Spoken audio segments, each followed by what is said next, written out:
3주차 2교시 시작하겠습니다.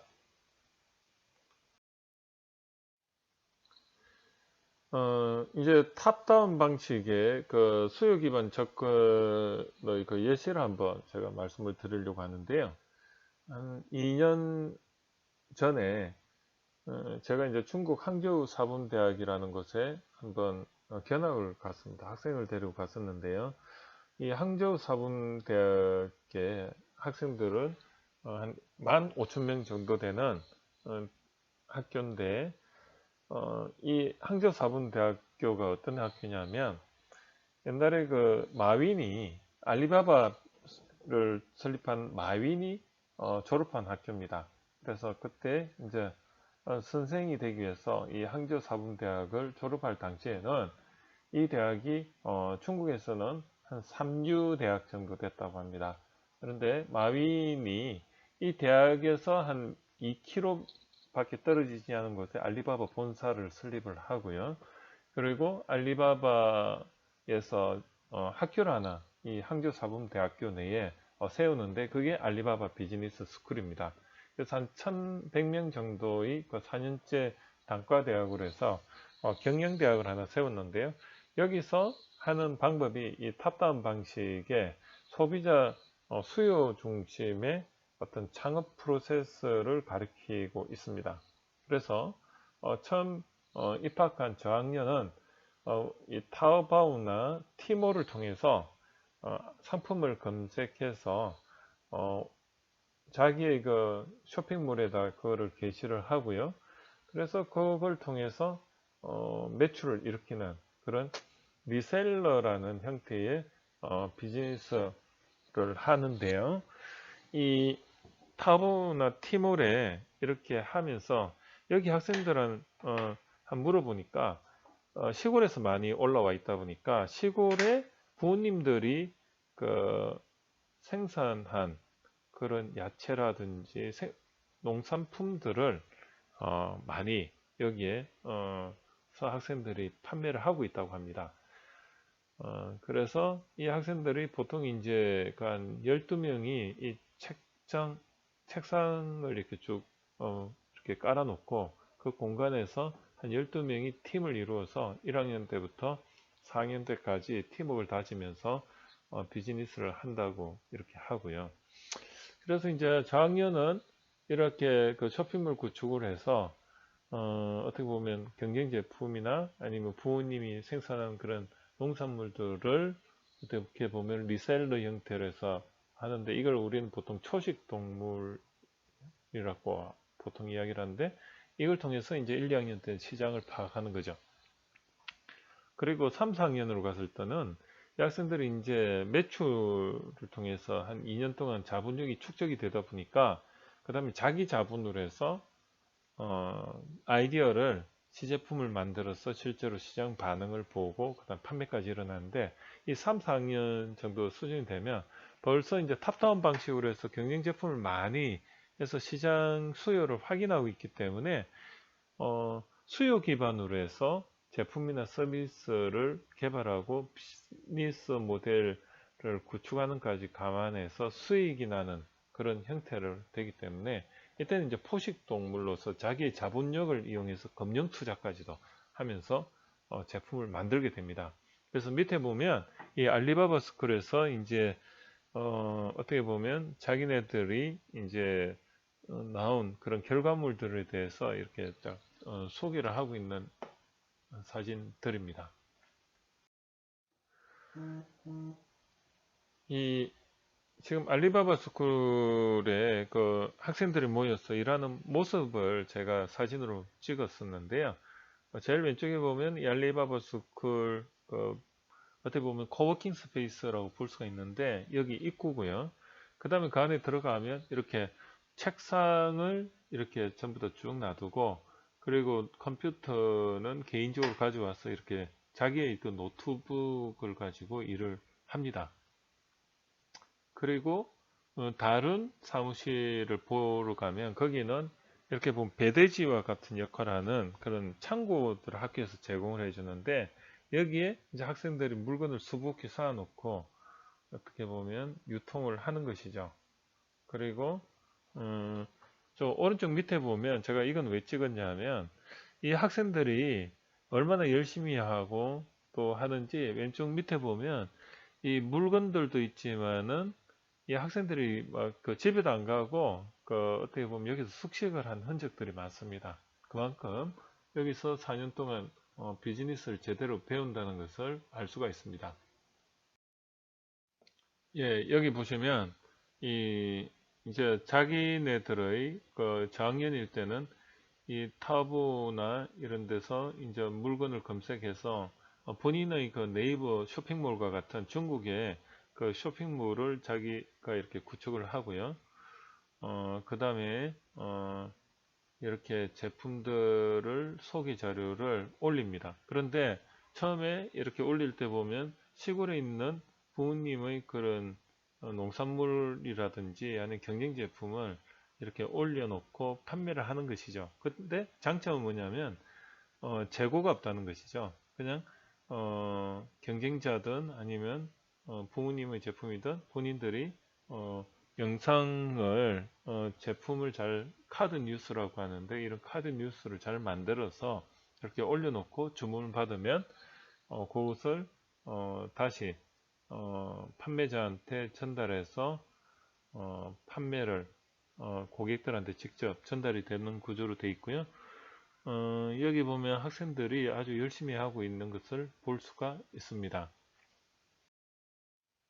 그 다음에 이제 고학년이 되면 1, 2학년 때 어떤 팀워크를 기반으로 서로 이제 검증된 어떤 하나의 그 친구들끼리 이제 한 명은 사업 대표를 하고 있고 그리고 구성원들이 다 역할 분담을 하게 됩니다. 그래서 실제로 자기들의 자본을 가지고 금융 투자까지 진행해서 이렇게 제품을 만드는데 이 학생들이 지금 왼쪽에 보면 제품들인데 이게 전부 다 어떻게 보면 본인들이 ODM으로 ODM이죠. 직접 개발까지 해가 제품을 납품을 하는데 이게 뭐냐면 이온 가습기입니다. 초음파 가습기입니다. 그래서 그 초음파를 통해서 이 가습을 하는 건데 이 시중에는 한 2만 원? 뭐 이 정도부터 몇천 원까지 이렇게 팔리는데 이 학생들이 직접 만들다 보니까 원가 구조가 굉장히 저렴하게 이렇게 2천 원 이하로 공급을 할 수가 있다고 하고요. 2천 원 이하로 이렇게 포장까지 해서 다 제공이 된다고 합니다. 그리고 요 우측에 있는 학생이 이제 그 대표를 맡고 있고 본인이 직접 이거를 설계까지 해가지고 제품을 개발해서 지금 타오바오나 티몰에 유통을 해서 판매를 하는데 굉장히 많이 매출이 올라가고 있다고 합니다. 그래서 이 오픈 마켓에서 이제 글로벌 셀러와 같은 형태의 리셀러의 그 비즈니스 모델을 제가 간단히 한번 설명을 드리고자 하는데요. 이 오픈 마켓에서 주문 결제 인프라를 제공하고 있습니다. 그래서 수수료가 한 6%, 11%를 내면 거기서 쇼핑몰을 만들어서 거기서 결제까지도 모두 대행을 해주고 본인은 쇼핑몰 입점을 해서 거기 상품만 올리면 되는 형태죠. 그래서 보통 이제 개인 사업자로 해서 오픈마켓에서 이제 쇼핑몰을 개설만 하면 되고요. 이제 이 쇼핑몰을 개설하기도 굉장히 저렴하고 그러고 유지 비용이 적기 때문에 사업적으로 리스크가 없다고 봐야 됩니다. 그래서 여기 보시면 이제 먼저 이제 1번 아이템 검색 발굴을 통해서 공급자에게 이제 검색을 하고요. 그 다음에 그 아이템을 쇼핑몰에 등록을 하죠.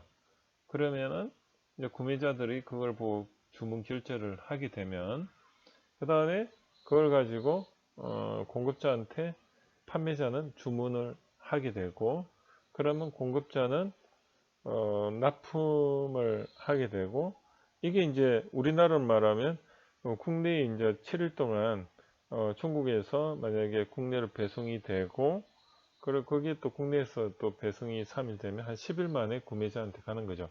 근데 한국에서 이 글로벌 셀러 형태가 굉장히 어떻게 보면 아주 미래지향적으로 볼 수 있는 게 이것을 통해서 먼저 글로벌하게 제품을 파인딩하는 능력도 생기고, 그리고 고객 수요 기반에서 고객들이 무엇을 원하는지를 확인할 수도 있고요. 그리고 이러한 새로운 제품에 대해서 많은 아이디어를 얻을 수가 있습니다. 실제로 그걸 또 고객들한테 팔았을 때 그 고객의 반응을 직접 확인을 할 수가 있고요. 그걸 통해서 본인이 많은 압축적 경험을 할 수가 있다는 게 이 비즈니스 모델의 핵심입니다. 그리고 특징이 되는 것이죠. 그래서 이 특징이 보면 선주문해서 후 사입 배송으로 이 재고 부담 및 창업 리스크가 굉장히 없고요. 그 다음에 실제로 이제 해보면 이게 한 1만 원에서 3만 원 그 사이가 굉장히 경쟁력이 있습니다. 왜냐하면 더 큰 물건 같은 경우는 배송 과정에서 파손의 우려도 있고 또 고객들이 반품 요청에 따른 손해 리스크가 있을 수 있습니다. 변심에 의한 리스크도 있고요. 그렇기 때문에 한 1만원에서 3만원 고대에는 어떻게 보면 반송하기도 애매한 가격이고, 그리고 또 반송을 하더라도 그렇게 그 제품 가격으로 인해서 어떻게 보면 리스크가 그렇게 있지도 않고요. 그러한 제품들 중에 어떻게 보면 조금 가성비가 좋은 제품들을 이렇게 매출로 연결하는 게 굉장히 하나의 그 장점이 될 수가 있는 것입니다.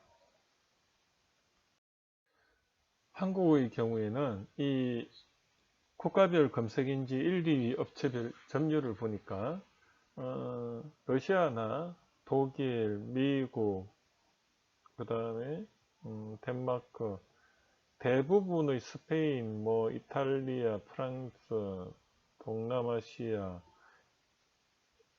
체코 이런 데 전부 다 보면 어때요? 구글로서 구매를 한다는 것입니다. 그만큼 구글이라는 게 굉장한 검색 엔진으로서의 거의 관문 역할을 하는데요. 이 대만, 한국, 중국, 일본만이 어떻게 보면 그런 부분에 있어 가지고 자국의 그 검색 엔진들이 시장 점유율을 높게 가져가고 있습니다. 보면 한국 같은 경우 네이버가 72%, 다음이 18%로 거의 100%를 네이버나 다음이 차지하고 있다고 보면 됩니다. 중국 같은 경우는 바이두가 있고요. 일본 같은 경우는 야후 재팬이 합니다. 홍콩은 홍콩 아니네요. 자, 그래서 이 대만이네. 대만은 빙입니다. 자, 여기서 보시면 한국이 그만큼 IT가 강하다고 볼 수도 있는 것이, 다른 데는 전부 구글이 이렇게 다 들어와서 하지만은 한국은 네이버, 중국은 바이두가 거의 뭐 판을 치고 있죠. 그래서 우리가 이 검색 엔진을 통해서 알 수 있듯이 한국이 이 네이버 쇼핑몰을 통해서 검색률이 72%고 다음이 18%고 나머지가 이렇게 10% 안에 구글이나 있기 때문에 이 네이버 쇼핑몰이나 다음을 무시하면 안 되는 거죠. 그래서 네이버 쇼핑몰을 먼저 개설하고 그걸 통해서 어떻게 보면 다른 쇼핑몰도 다 연결이 되어 있다.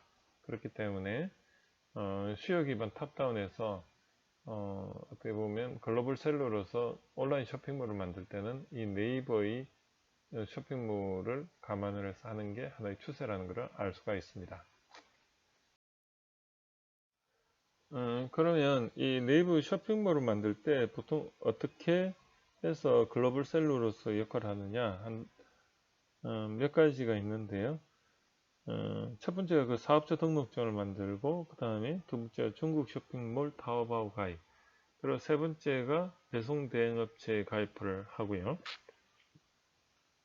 그 배송 대행업체는 중국에서 한국으로 보내주는 곳인데, 여기도 한국인이 운영을 하고 있습니다. 그래서 한국인이 중국에 넘어가서 한국 쇼핑몰에서 주문받은 걸 거기서 계약해서 거기서 지파를 해서 한국으로 보내는데, 베델로라든지 시퍼맨이 그런 역할을 하고 있고요.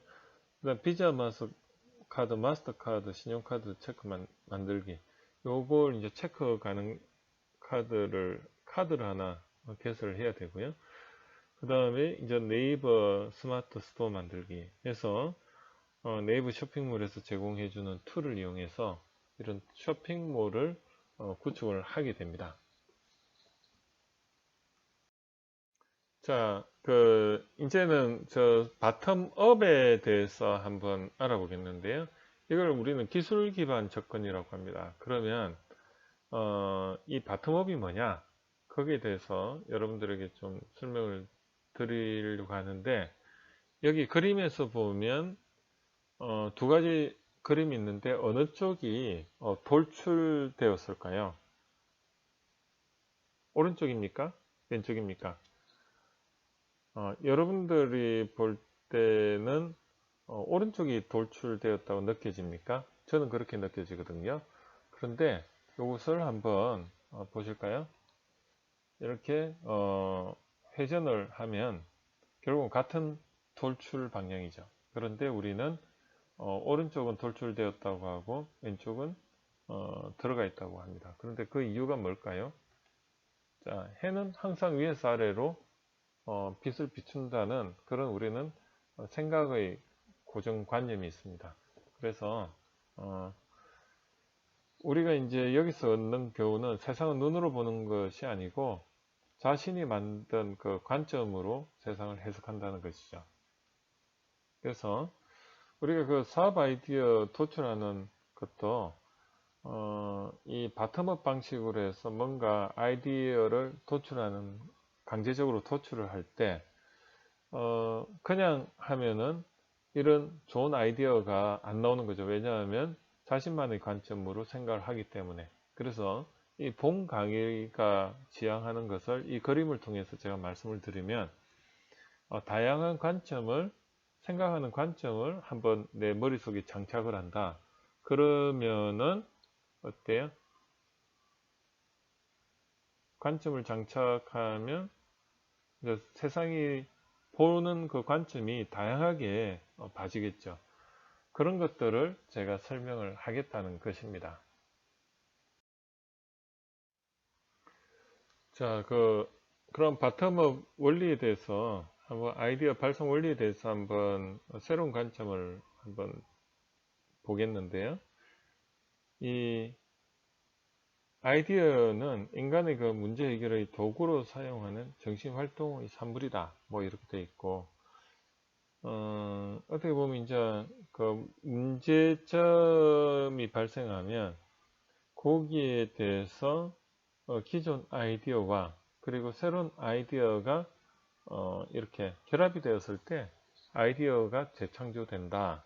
이렇게 볼 수 있는데 결국은 아이디어라는 것은 없는 데서 만들어지는 게 아니고 기존 있는 여러 가지 나만의 그 아이디어에다가 새로운 아이디어를 결합을 했을 때 융합적으로 뭔가 만들어진다는 게 하나의 그 관점입니다. 그래서 우리가 새로운 아이디어를 만든다는 것은 무에서 유를 만드는 게 아니고요. 유에서 유를 만드는 거라고 여러분들은 생각하시길 바랍니다. 그래서 과거 또는 현재의 문제나 그 미래 발생 가능한 문제를 해결할 수 있는 방을 찾기 위해서 기존 아이디어, 즉 기존 지식이나 정보 사실에 새로운 아이디어를 결합해 나가는 과정이다. 이걸 아이디어 재창조 과정이라고 하는데 어렵게 생각할 필요 없이 기존 검증된 아이디어를 어때요? 가지고 한번 해보는 거죠. 이렇게 융합도 해보고 분해도 해보고 새로 재조합도 해보고 바꿔보기도 하고 그게 어떻게 보면 융합이 어떻게 보면 창조다. 그런 관점을 한번 가져보시길 바랍니다. 그러면 이 사업 아이디어 이제 바텀업 방식으로 했을 때 그 융합에 의해서 새로운 뭔가를 창조하는데 이 새로운 어떤 아이디어를 가지고 뭐 제품이나 서비스를 통해서 비즈니스 모델을 창출하는데 이 새로움의 정도와 기술 가치 유용성의 정도에 따라서 한 네 가지 섹터로 구분을 할 수가 있습니다. 새로움의 정도가 가장 높고 그리고 가치도 있으면 우리는 그것을 이노베이션이라고 합니다. 그래서 이노베이션을 정의할 때는 이 새로운 어떤 필요성, 가치가 있는 거죠. 그래서 그 프로젝트를 제가 예를 잘 드는데 이 프로젝트가 처음에 나왔을 때는 굉장히 필요하지만 또 새로웠습니다. 그런데 이게 이제 시간이 지나면서 진부화가 진행이 되면 이제 새로움이 떨어지는 거죠. 그런 것을 우리는 이제 진부화라고 하고, 그래서 새로움의 정도가 떨어진 정도에서 뭔가 계속 제품을 업그레이드하는 걸 우리는 개선, 진보, 임프루브먼트라고 하죠. 그래서 모든 제품은 혁신적인 제품이었지만 이게 시간이 지남에 따라서 이제 개선을 하게 되는 거죠. 그리고 또 한 가지는 새롭기는 한데 가치 유용성이 좀 검증이 안 된 거, 그것을 우리는 인벤션, 좀 발명 개발이라고 하는 거죠. 그래서 우리가 그 제품을 발명한다, 개발한다는 것은 새롭긴 해요. 그런데 이게 시장에서 실제로 필요한지 그거는 퀘스천이라는 것입니다. 그래서 우리가 발명 개발 쪽으로 하기보다는 혁신적인 제품을 많이 만들어야 되는 거죠. 그래서 그거를 우리는 이노베이션이라고 하고, 그걸 위해서는 무엇을 해야 되나? 융합적 사고에서 기존의 것을 합쳐서 혁신을 하는 거다. 그래서 우리가 어떻게 보면 재창조를 한다는 것을 우리는 발명이나 개발하고 좀 개념을 혼용하는 게 있는데, 발명이나 개발은 검증되지 않은 새로움, 그 다음에 융합에 의한 재창조 혁신은 가치가 검증된 새로움, 이렇게 정의할 수가 있고요. 그 다음에 이제 아예 새롭지도 않고 가치도 없는 거, 이런 건 안 해야 되겠죠. 그래서 이러한 기회를 발견하고 비즈니스 모델을 만드는 이런 모형에서 한 4가지 섹터 중에 우리가 지향해야 되는 것은 필요하면서도 새로운 그 혁신을 하기 위해서는 융합적으로 접근해야 된다. 그것을 제가 강조를 하는 것입니다. 그러면 그 혁신 사례를 한번 보겠는데요. 페니실린, 요즘 그 우한의 코로나 바이러스 때문에 우리가 굉장히 고생을 하고 있는데, 이 페니실린이 발명되기 전에는 지금 상황과 별반 차이가 없었을 것 같습니다. 그래서 이 페니실린이 발명되기 전에는 어떻게 보면 어떻게 보면 균에 굉장히 취약한 환경이었다는 거죠. 그래서 그 당시에 눈에 안 보이는 이 세균에 대해서 사람들이 막연한 두려움을 가지고 있다 보니까 그 치료법도 그냥 미신적인 어떤 방법에 이렇게 의지해서 치료를 하는 거였습니다. 그런데 1929년도에 이 플레밍이라는 사람이 영국 세인트 메리 병원에서 곰팡이를 배양해 멸균 능력을 지닌 물질을 분리하는 연구를 진행을 하고 있었는데요. 이때 그 아래층에 마침 그 곰팡이로 알레르기 백신을 연구 중인 푸른 곰팡이로 알려진 그 페니실리움 노타툼이라는 포도상균을 그 실험을 하고 있었어요. 그런데 여기에 어떻습니까? 이 페니실린 균이 이제 이렇게 흘러 들어간 거죠. 그래서 이 아래층에 그 포도상균에 이 페니실린이 묻어갔는데, 그 페니실린이 이제 곰팡이균 페니실린이 오염된 부분에는 포도상균이 살지 못한다는 사실을 발견하게 됩니다.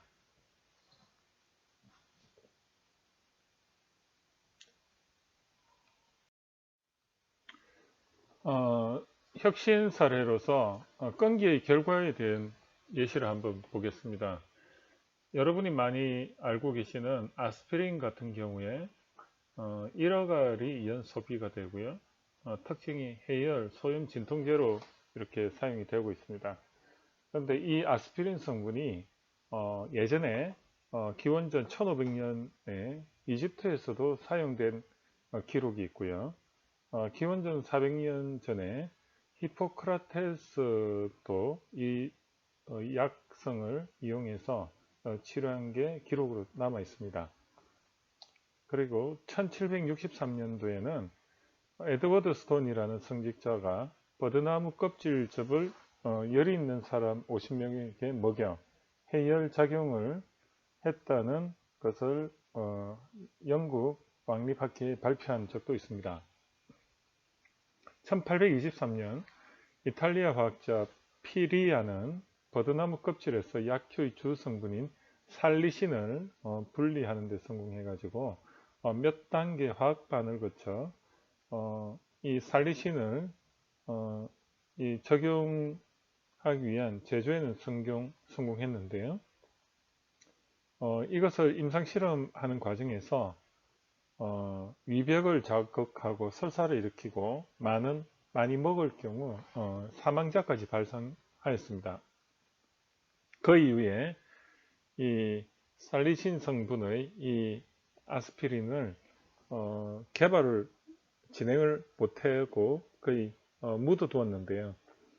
1897년도에 이르러 독일 바이엘에서 이 펠릭스 호프 박사가 이 아세틸 살리신산을 화학적으로 안정화를 시키는 데 성공해서 이 부작용을 없애고 최초의 그 합성의약품을 만드는 데 성공하였습니다. 이 살리신이라는 성분은 그냥 먹으면은 이게 사망에 이르는 독성 물질이었으나 이것을 아세틸화 시켜서 아세틸살리신화라는 그런 약성으로 변경을 시킴으로 해서 어떻게 보면 이제 우리가 누구나 먹는 해열 소염 진통제가 되었는데요. 이 혁신이라는 것은 새로우면서도 필요성이 있는 건데 이거는 어떻게 보면 기존에 있는 것을 개선 발전시키고 융합시킨 거죠. 그래서 어떻게 보면 새로운 게 나왔는데 이 아스피린 대표적인 사례가 되겠습니다. 여러분이 잘 아시는 이 코카콜라는 개선의 결과로 이 혁신 사례를 이루었는데요. 이 미국에서는 이 코카콜라가 탄산음료의 대명사이고 연 470억 병이 매출이 일어나고 75조의 자산 순위 5조에 해당되는 위치에 있습니다. 이 미국 애틀랜타의 그 약사인 존 펜버튼이 이 처음에 약의 용도로 두통약과 소화제로 만들었는데요. 이 코카의 잎과 콜라 열매, 카페인 등을 사용했다고 합니다. 이 존 펜버튼은 이 건강이 악화되고 두 번의 화재로 이 아사 캔들러라는 사람에게 2,300달러의 단돈, 2,300달러의 이 판권을 넘겼는데요. 이 2,300달러의 판권을 받은 이 아사 캔들러가 지금의 이 코카콜라를 이렇게 탄생시킨 것입니다. 이렇다 이렇게 새로우면서 어떻게 보면 필요한 것 만들어내는 것은 뭔가 이렇게 전혀 새로운 걸 만들어내는 게 아니고 기존에 있는 것을 이렇게 끊임없이 어떻게 보면 개선하고 해서 새롭게 만들어내는 것이 하나의 그 역사적으로 증명이 된다는 것입니다. 또 한 가지 이제 보면 용도 변경을 통해서 혁신 사례를 이룬 경우인데요. 1942년도에 그 당시에는 이제 세계 제2차 대전 즈음이었는데 화학자 그 해리 쿠퍼가 플라스틱 조준경 렌즈를 개발하는 과정에서 그 시아노아